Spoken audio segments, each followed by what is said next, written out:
Among the 10 most admired Indians, and certainly among the most admired women, Kiran Bedi needs no introduction.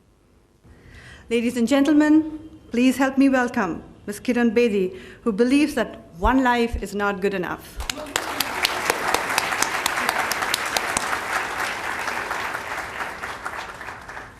One life is enough. Because if you live one day into 6 days or 5 days, I think it's 5 lives already. Running 2 NGOs is a life. Writing books is a life. Policing itself is a whole 3 times, because it's a 24-hour job. So literally you run 3 days in one day. So it's already 6, 7 lives. So one is enough, truly. I want to thank you, Manjula, for your crisp introduction. Helps me take off. I want to thank Mr. Radia for inviting me on behalf of your All India, what do you call it? AMA, right?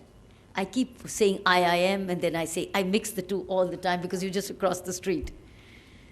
But this is almost my 3rd or 4th visit, and it's always been very cherished and very memorable. So whenever I got an invitation, it was always looking forward to it, except that one kept pushing the date forward but you're so flexible, you're so accepting, you're so gracious that you never say no to a change. You always say welcome. So thank you for accommodating me considerably all the time. Manjula used a wonderful statement called Power Pact. You reminded me of Power Pact to Power Yoga these days. If you see Karishma's sister? Karina talks all the time of Power Yoga these days. And I was reading on the flight today of newspaper which says she's going to start Power Yoga schools. So that's interesting. So this is a very interesting, I can say I've got some relationship with her, which is sharing the word power. Except mine was Power Pact, hers is Power Yoga.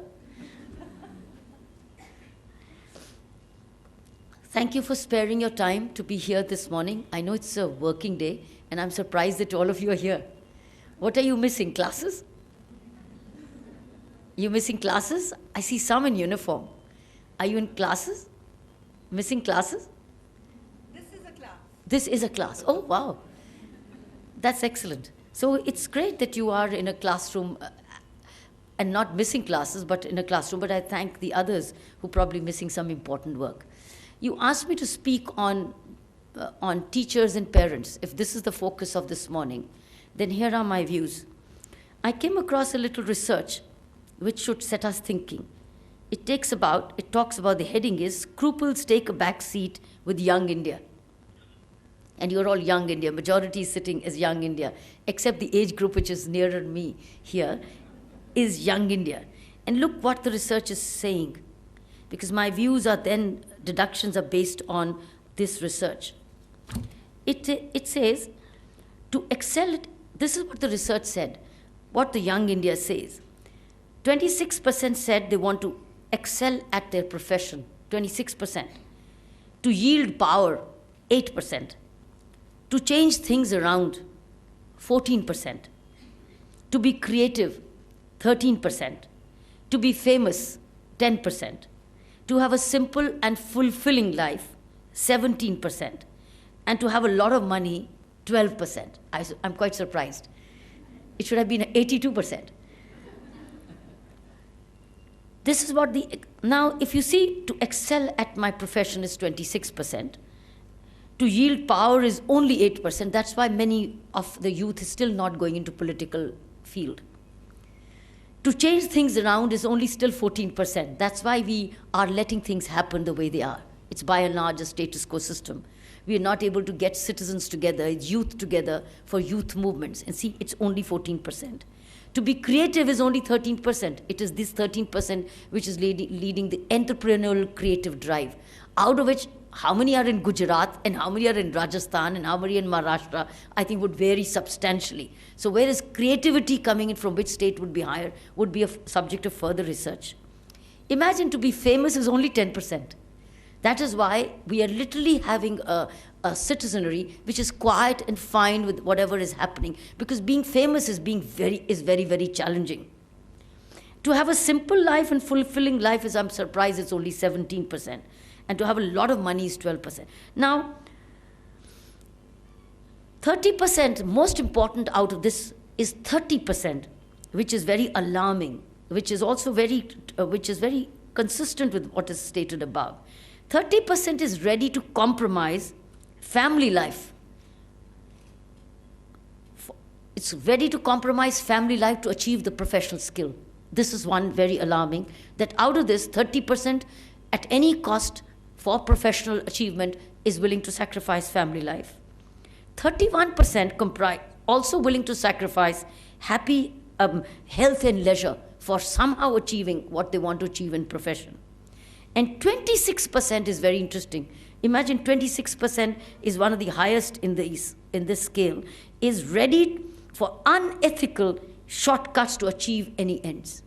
26% is willing to achieve, go the unethical way. And that is directly linked with the haves and the have-nots.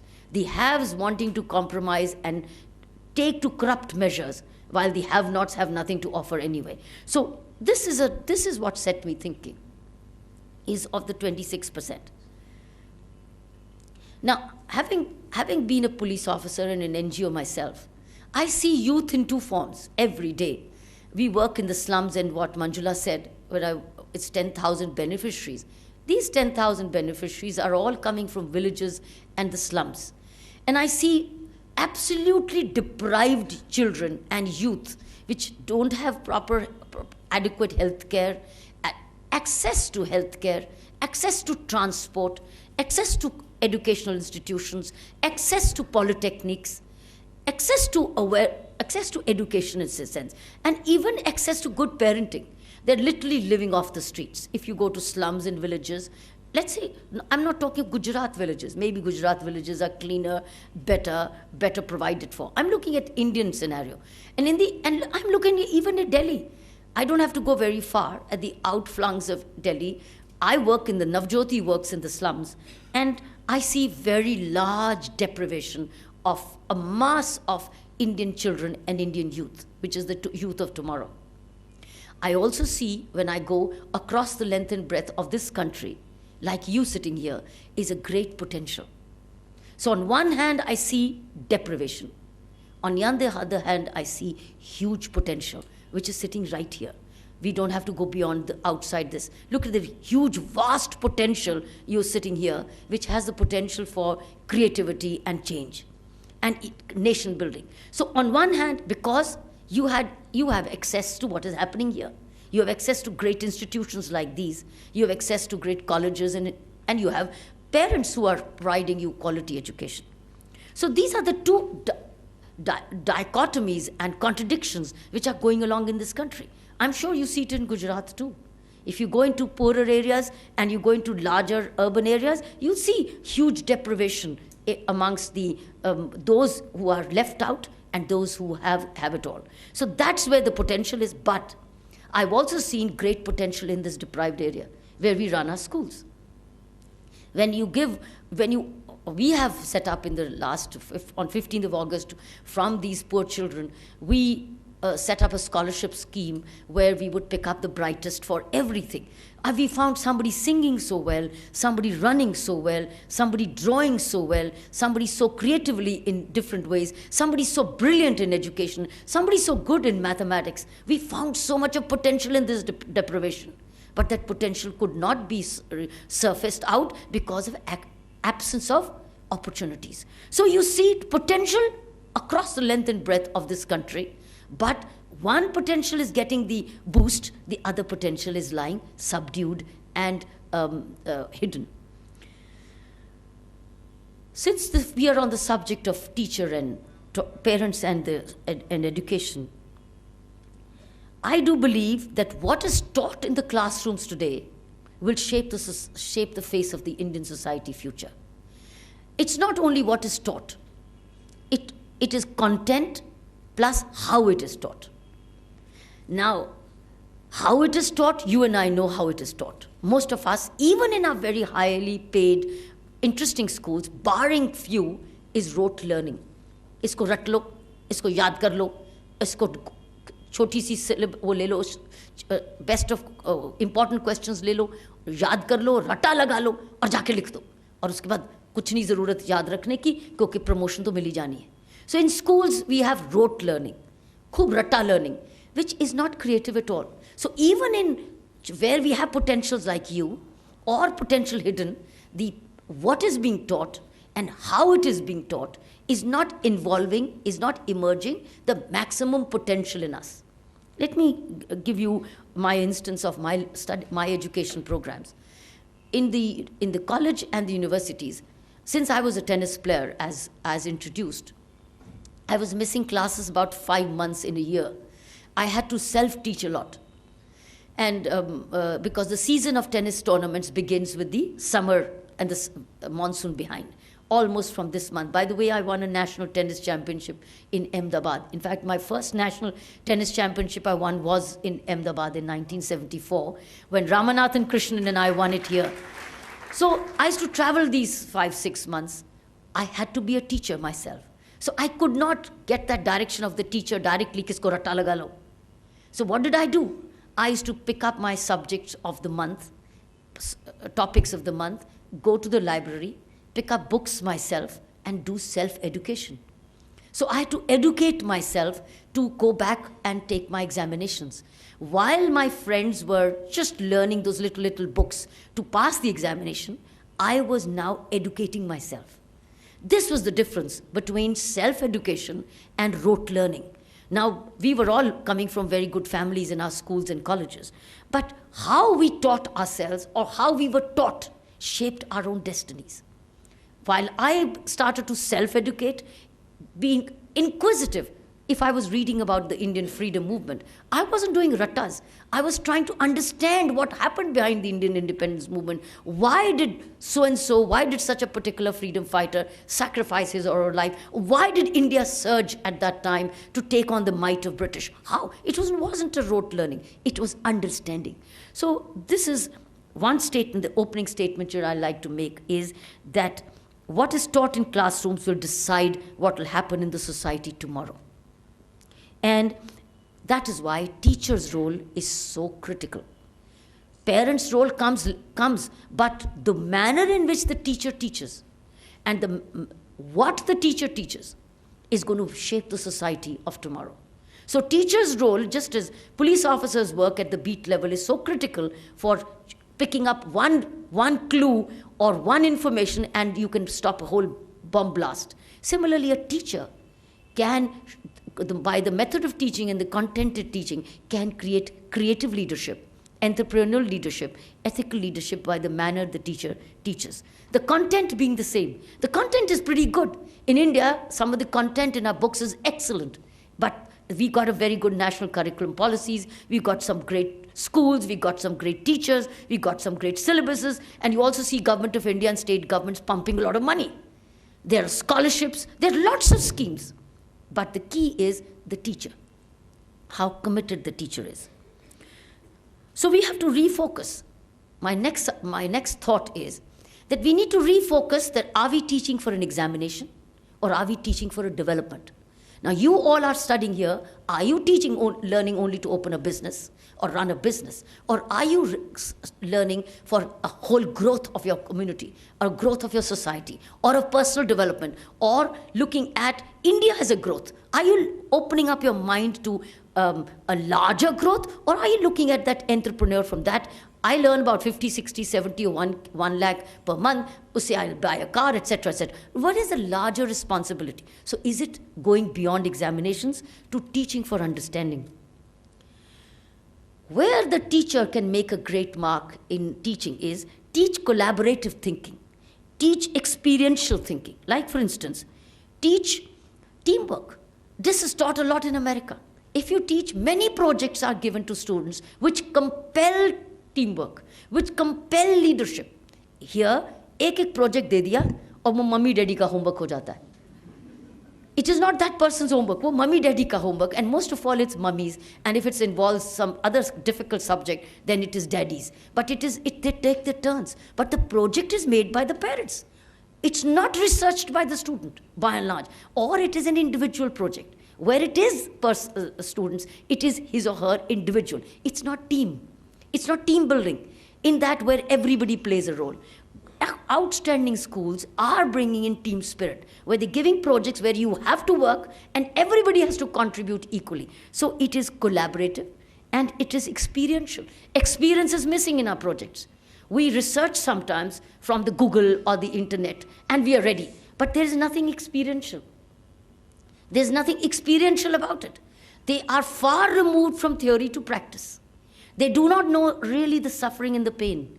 They're talking about economics, they're talking about politicals, they're talking about nature, they're talking about water harvesting, they're talking about poverty, they're talking about a lot of subjects, but they actually have not experienced it. So it's again, even if it's teamwork, they're not exposed to the field. Children are not taken into the field where they experience agriculture. Where they experience agriculture, they experience and see deprivation, by which it's not inclusive education. It doesn't become inclusive because it's not collaborative, because it's not experiential, it's we and us. We will naturally oppose any affirmative action because we've not seen it. We are not part of that deprivation. I'm in fact quite surprised. Why is every school of ours only half-day school? Means it is over, the building is free after 3 p.m. Why isn't another school, every building, starting another school after 4 p.m.? How many schools and universities and colleges are not our evening schools? Why should any building be underutilized? We could have school till the 3 p.m. or 4 p.m. shift, and a new school should take over that building because we can't create new buildings all the time. This is not mine, that bell of the phone. That's somebody else's. Because it's like my bell, but mine is on silent mode. So I'm quite surprised. Why are colleges closing after 3 p.m.? Why shouldn't another evening college be in every college? It could be professional courses. It could be polytechnics. It could be any courses which are required in the region. It could be women's groups. It could be used for community. It's not a private property anymore. It's a larger community good. But then why can't there be a night school? Look at the kind of night schools you have in the West. Some of them go to night school, and a night school would mean maybe a 10 to 12 class or an 11 to 1 o'clock class where people could, because some of them may be starting their day in the afternoons, they can go for a night class.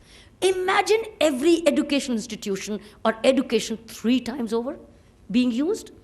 So this is what I was looking at. So experiential and collaborative. This is also collaborative education, where you have a building, but you offer it to say, here is my building available from 5 o'clock. Only condition is you leave it clean.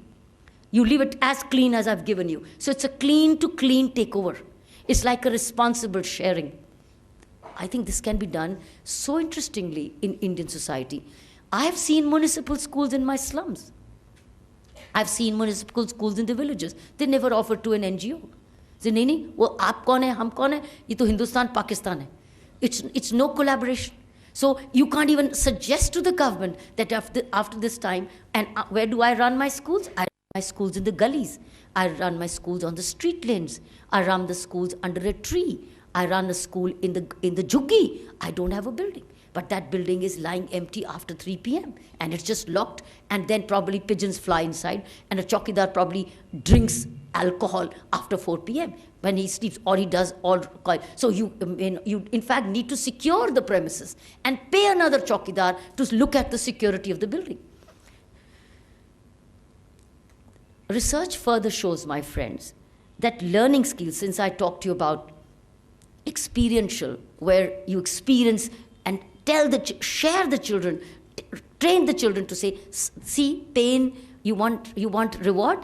It's no pain, no gain. Now, how do you give them the pain to understand what is gain? You got to make them experience pain and then gain. Hard work is painful, but you see the reward. So you got to make them taste pain and taste gain, which experiences makes them experience what is gain and what is pain. That's the larger concept of life. Similarly, the larger concept of life is reap as you sow, you will reap as you sow. So tell them to sow and then tell them to reap. If somebody sows nothing, they will reap nothing.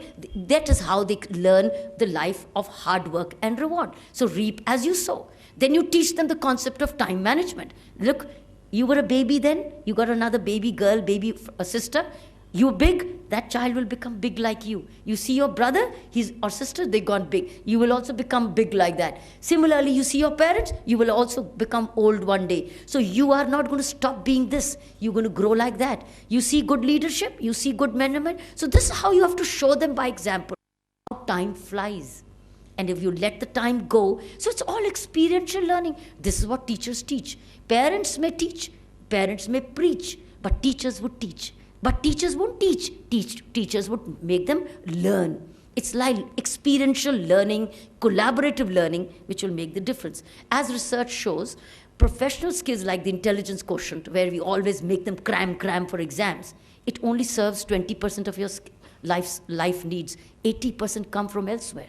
So if you're dependent only on general knowledge, professional skills, you are meeting only 20% of your needs.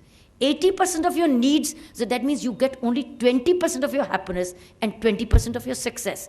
You do not get others' needs. Other needs come from other factors. Like this is called the IQ, the others are EQ and SQ, which is emotional quotient and the spiritual quotient. But if you only worked on the IQ, which is your management books, or your mathematics, or your economics, or your science, or your engineering, whatever, you have provided for 20% of your happiness, 20% of your success. 80% you will get by other factors, like as I told you, development of your emotions, emotional bond, your compassion, your community orientation, your care, your forgiveness, your integrity. These are all emotional quotients. These are all matters of the heart. And similarly, the spiritual quotient, where you have the rule-making conscience within you, which decides for you. So 3 Qs, without these 3 Qs, that is why in our country, without teaching being full, like EQ and the IQ and the SQ, you have just 20% of success. And that's why your potential is also only 20%. So we are only at a 20% quotient working. Where there is nothing is 0, while where there's potential, it's 20%. So it's a 20% country. It's not a full. You want to make it full, you got to raise the level and add all these components in learning and teaching. What is education? What does a teacher do? The real education is becoming aware of who am I, where am I, why am I studying, what is my social surroundings. It's raising an awareness. You might just say, isn't it too early to be brought into a child's age? No, it isn't. It's a personal happening. I think when I was probably 8 or 9 years old, 2 things were changing my life when I was about 7 or 8 or 9 years old. I was being made aware by my parents. Parents were my teachers, and my parents were making me aware what is the life of a woman in India which is not educated or it is not reliant. It is if a woman is not self-reliant, she may be happily married and she may be provided for. She may be having a very secure home, but if she's mentally and psychologically not self-reliant, what happens in her life? So my parents were trying to show me cases of dependence. I was being shown women who were totally dependent, psychologically, socially, financially, environmentally. They were showing me what happens to a dependent woman. And what happened to a dependent woman across the street for us was where a wife was getting beaten. So I could hear the shrieks of her violence as a child. And I used to ask my mama, इसको क्यों मारता है वो? ये रो क्यों रही है? तो बोले ये इसलिए मारता है क्योंकि वो उससे पैसे मांगती घर चलाने के लिए और वो शराब पी कर आता है. So he has no money to give. She wants her children to be fed and she has no money of her own. So she's like a beggar begging for mothering her own children. So the answer was very simple was be self-reliant so that you don't have ever to depend. You can have a life of companionship and partnership and a home, yet be self-reliant. Don't have to ask. Provide for yourself also. If both are equally providing, you're in a position to provide. Or you are self-reliant to take decisions which shape, you protect your self-esteem. Now, these were shaping what was happening to my life. I was becoming self-aware. I was becoming self-aware of my surrounding. That in my surrounding, the life of a weak person is disempowered. That's what I was learning. Man or a woman doesn't matter now. It's anybody who is weak and dependent is disempowered. Now it had to be powered. That is why, because this was weak, I now dreamt of power. Because this to me was disempowerment. A weak person who's not educated enough, who's not economically well off, or who doesn't have the self-awareness and self-esteem and self-confidence is a dependent person. And I refused to be a dependent person. It became to me all education for power. But because the SQ was strong, EQ was strong, for me, power became a vehicle to deliver community service. Power didn't become a reason to grab riches, or to be dishonest, or to be violent, or to do injustice. Power became a vehicle to do justice. Because in the education, there was IQ, EQ, and SQ, which became equal to power to do justice. That's why I joined the Indian Police Service, because for me, this was the biggest vehicle of power to justice from injustice. So this is what I thought. It's very, very important that we teach students, teachers, or parents, expose their children to awareness. These are the few life-changing things on. So I was like a child, 8, 9-year-old, becoming aware of even injustices as a sports girl. I was India's number one. Another was India's number one. The boy was flying to the rest of the cities. I was being given train fare to go because I was a girl. And there was no association for me to fight. So I could see the difference. That while that India number one boy junior is flying, here is a senior who is going by train, being given, all right, take first class fare. So that is how it was, and there were no air-conditioned first class those days. We used to travel with all the coal getting into ears and eyes because it was coal engines. They were not even diesel engines though. They were coal engines. So I saw the difference between, so this was becoming aware. And as this awareness was, it was all the time being sensitive that this is what happened with me because I was not powered at that time. But if I do get powered, it's not power for myself, to do justice to myself, but it is justice to larger good. So this is how you become aware, but aware not with a selfish revenge, but with a feeling of returning to society, what society has taught you to give. It's in fact looking at it in a positive way. So it's becoming aware of the social context. So as I said, parents and teachers developing the IQ, EQ, and SQ, which is called inward and personal growth, linked with outward growth. So you have the outward growth, but you're working towards an inward growth for larger development. Now, my next question, which I pose to myself is, how do we build schools where each individual is linked to collective good? To discover this is the key to social development. In every school, when a child is studying or the parent is developing the child, instead of always talking about what are my rights, what are your rights, we look at what are your duties, what are your responsibilities. So children learn as collective responsibility. That's to me the key. If you're looking at the key to India's security, enhancing India's security is collective growth, is collective collaboration, is working as children collectively, where you don't look at different faiths sitting here, different communities sitting here. You look as Indians, and you love each other, you care for each other, you serve for each other, and you grow collectively. When you grow collectively, you are creating a mass of growth. But if you grow in pockets, you're creating a huge conflict. But if you grow together as a society, you are sharing and progressing. But if you grow in pockets, then somebody tells you, अच्छा, तुमने मेरी मेहनत का कमाया, मुझे तो कुछ दिया नहीं, तो मैं तुमको दूसरे तरीके से वापस लूँगा. And you are raising conflict. And on the top of it, you're somebody making all the time provocative statements from all levels. What are you doing? You are raising social conflict. And then you are fighting the social conflict. That means all your energy is going into doozing that social conflict. Why not prevent social conflict? By raising our children working towards collective good. That means when you do collective good, like for instance, I've been a trainer. I ran a police training academy. And one of the main things I used to do, from Gandhiji's learning Shramdan. Every one of our students did Shramdan. Every Saturday when they would go home, my police officers, recruits, to go back home for a weekend Sunday, they used to clean up their entire premises of about 400 acres.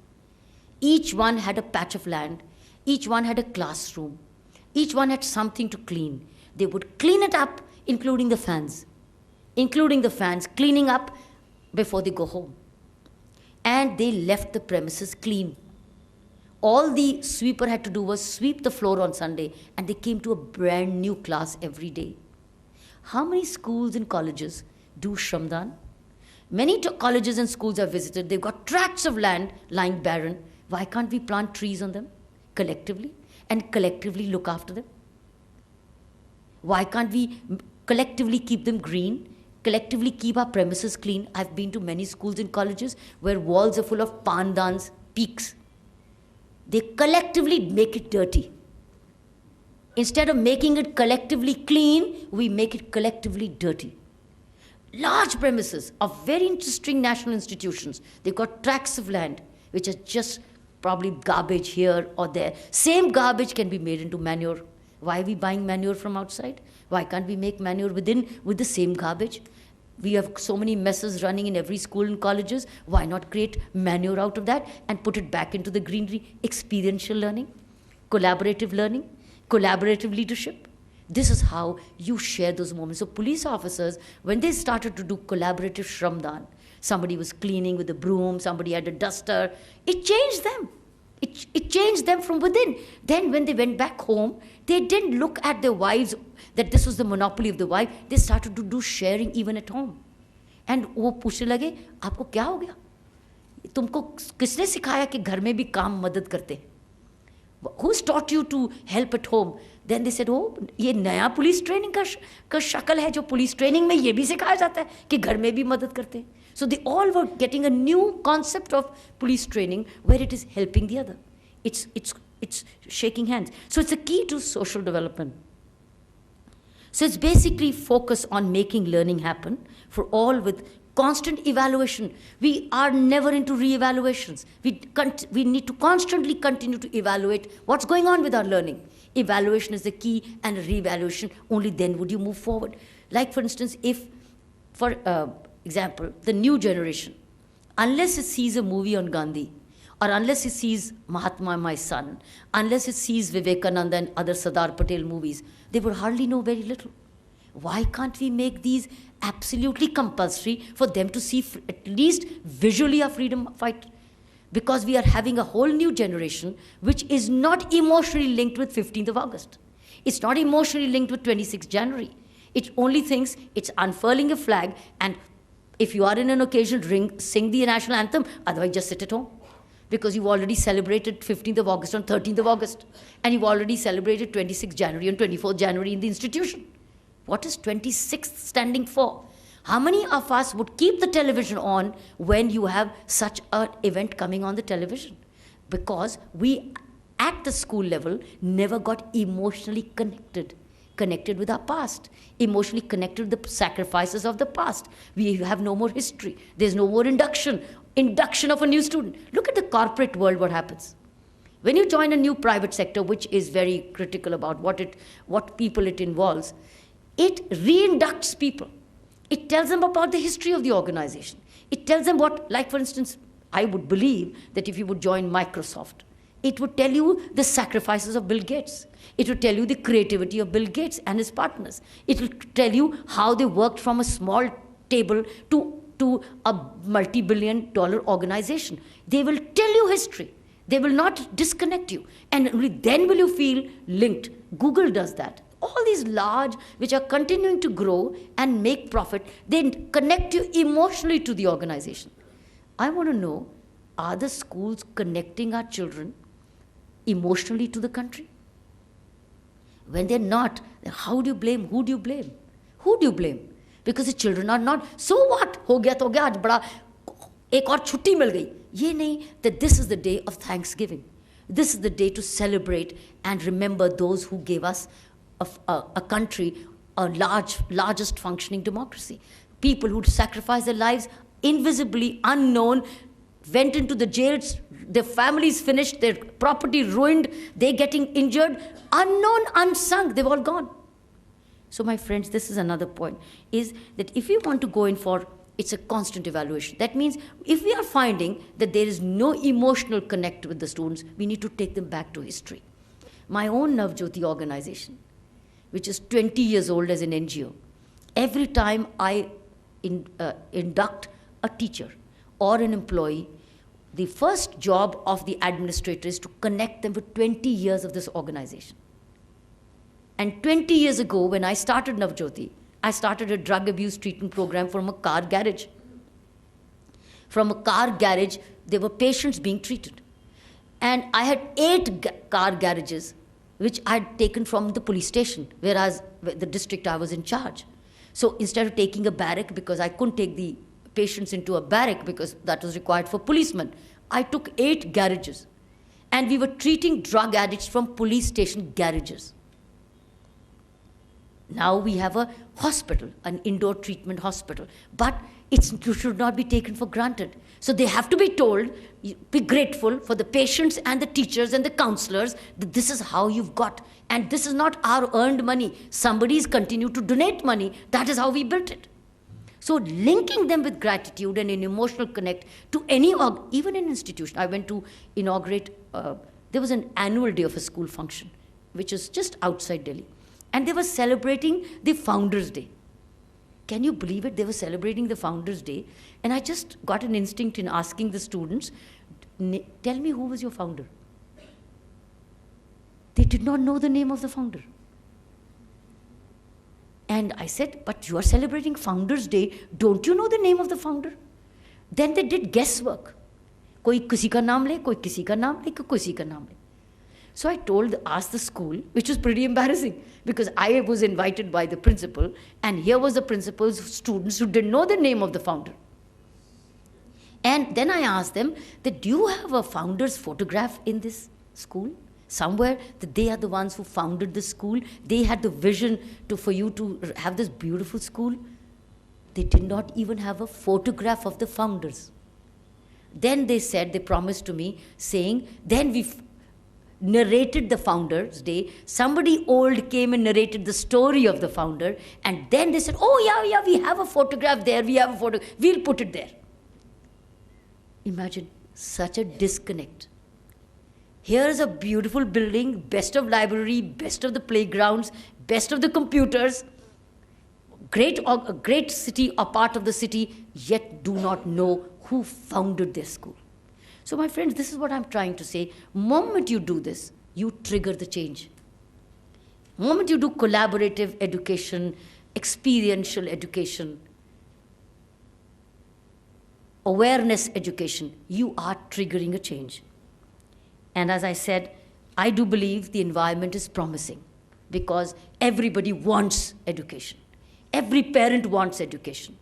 Every person wants education. Then what's the problem? You have to just deliver it in the right way, in the right method, with the right vision, to create a collective social milieu of growth. That would have a cascading effect, then, I do believe. And last but not the least, I would say, when schools change, when teachers deliver, India will never be left behind. When schools grow, educational institutions move forward, India will move ahead. But if we stay status quo, or we just keep marking time, India will slip back. That is why many of our youngsters look for pastures outside. They look for better entrepreneurship outside, because the creativity of a milieu where there is, you see, from this leadership, from this milieu will come political leadership. And not from that 10% who only want power. And from that 10%, no collaborative education, no shramdans, no emotional connect creates hungry, powerful people. And therefore, they will be there only for their own powerful reason, their own purpose. So who are we blaming? How important it is to understand the grassroots preparation. So finally, 2 things would happen. We will move from vikas to atam vikas. And we will move from value for money to value for time, to value for energy, and to value for positive thinking, and for a value to collaborative functioning. Thank you very much for listening. you.